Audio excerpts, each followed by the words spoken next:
The college website lists a number of the textbook resources which you should be using for the exam, but in particular, Last's Anatomy is a must-have. I use the 9th edition, which has since been superseded by later editions, but the 9th edition includes an introductory chapter on development, structure and function, which is really important for the exam.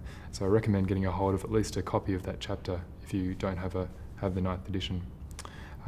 Last's Anatomy does express the anatomy details in a very unique way, and so I think it's important to also use an atlas such as Netter's Atlas or Rowan and Nicocci's photographic cadaver atlas, so that you can reference the anatomy details in Last's with the pictures that you're seeing.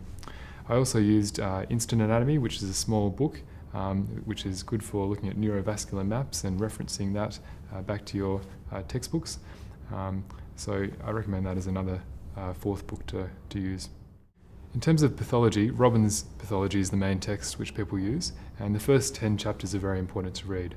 There's also a pocket guide which can be helpful for some of the other chapters, but you may need to pick up the main text to have a look at some of those details. Physiology, most people use Garton and Hall's or Ganong's Physiology. I think combining the question bank in terms of referencing the level of detail there is a good guide to how much you should look into those textbooks to read. Don't forget that there's also pharmacology and histology on the exam, and so you need to look at separate textbooks for both of those topics.